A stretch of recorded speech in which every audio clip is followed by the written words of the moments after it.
Este é o solo mais sagrado do mundo. Parece dramático, quase exagerado, mas é apenas a simples verdade. Estou aqui no Monte Scopus, em Jerusalém. E o que você vê ao meu lado é terra retirada do lugar mais sagrado da terra, o Monte do Templo, o local onde os dois templos judaicos já estiveram, o lugar para onde milhões de judeus fizeram peregrinação, incluindo Jesus, o lugar onde muitas das histórias fundamentais da Bíblia aconteceram. Mas para entender como este solo chegou aqui e como você pode não apenas visitar este lugar, mas também ter um pedaço dele em sua própria casa, precisamos voltar por um momento ao maior crime arqueológico que aconteceu em Jerusalém e, na verdade, um dos maiores crimes arqueológicos do mundo. Em 1999, o Waqf Islâmico, as autoridades muçulmanas, realizaram uma operação ilegal.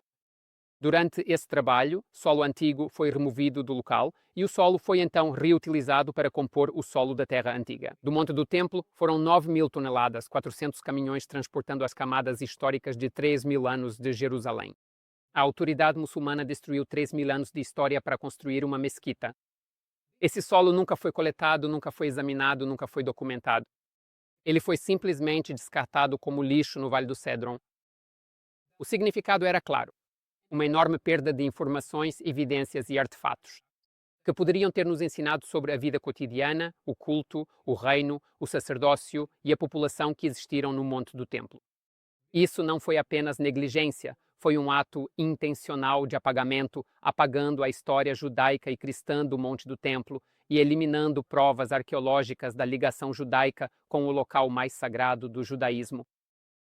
Antes de eu mostrar o que este lugar realmente é, deixe-me dizer duas coisas. Primeiro, quantas pessoas sequer sabem sobre esse crime contra o povo judeu?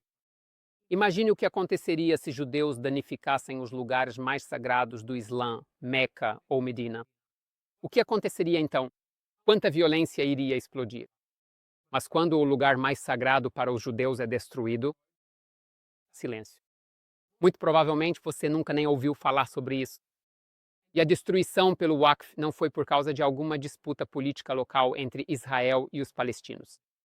Este é um conflito religioso no qual o Islã se apropria e destrói outras culturas.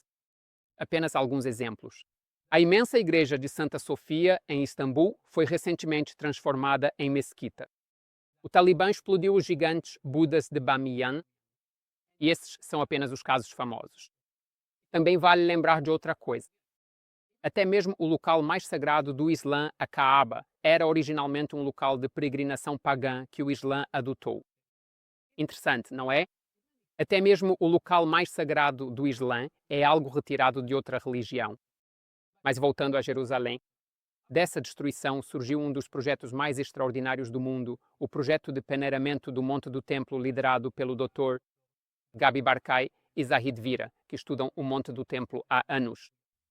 Eles entenderam que algo ali não poderia ser perdido. Eles recolheram os montes de terra despejados no Vale do Cédron e decidiram peneirá-los item por item. E assim, a partir da terra que foi descartada, começou essa operação de resgate arqueológico. Dessa terra, que se pensava estar perdida para sempre, já foram recuperados mais de 500 mil de artefatos até agora, alguns deles entre os mais importantes já encontrados em Jerusalém. O que eles encontram? Uma enorme variedade de itens de todos os períodos históricos de Jerusalém. O antigo período israelita, a época de Davi e Salomão, o primeiro templo, os períodos persa, helenístico, romano e bizantino, os períodos islâmico e otomano e os tempos modernos. Cerca de 40% dos achados vêm do período do segundo templo. Essa é a época de Jesus, o tempo em que Herodes expandiu o templo e transformou o monte em uma das estruturas mais impressionantes do mundo antigo. A época dos eventos descritos no Novo Testamento. E é somente graças à intervenção de Gabi Barkay e Vera que achados desse período estão sendo revelados. Eles conseguiram trazer o solo que foi despejado no Vale do Cédron para cá. Então, como isso realmente funciona? Tudo começa aqui, com pilhas de terra que não parecem nada especiais. Mas você pode notar imediatamente que o solo é mais escuro do que o solo ao redor. E a razão para isso é destruição e fogo. Neste solo, há vestígios da destruição tanto do primeiro quanto do segundo templo. Primeiro passo: encha um balde e leve-o até a primeira estação de peneiramento. Aqui separamos a areia, as pedras e os artefatos. A areia é engarrafada e vendida como souvenir. É uma maneira única de apoiar o projeto, enquanto mantém um pequeno pedaço do lugar mais sagrado da terra em sua casa. O balde com pedras, cerâmicas e achados é então dividido em baldes menores, lavado e peneirado. Todas as descobertas vão para esta caixa com compartimentos para cerâmica, vidro, metal e ossos. E sim, você encontra muitos ossos de animais. Por quê? Eu já falei sobre isso em vídeos anteriores. No templo, animais eram sacrificados. Se você ler a Bíblia, verá o quanto os sacrifícios eram centrais. E o monte do templo, o Monte Moriá, é também onde Deus introduziu, através da história de Abraão e Isaque, a ideia de que o sacrifício humano não é mais aceitável. Há também um compartimento para pedras de mosaico. Os judeus faziam a decoração no templo. Por isso, eles não incluíam imagens, apenas padrões geométricos. Olhe isto, um pedaço de mármore. Sabemos que o rei Herodes usou muito mármore em suas construções. Então, há uma boa chance de que isso seja da época dele. Entre as cinzas, eles encontraram não apenas moedas, mas também itens grandes, como este fragmento de coluna do período do Segundo Templo. A partir de fontes judaicas e até mesmo do Novo Testamento, capítulo 10 de João, sabemos que a área externa do templo possuía colunatas, nas quais até mesmo pessoas não judias podiam entrar. A maioria das pessoas imaginava o templo como um único edifício. E isso é verdade.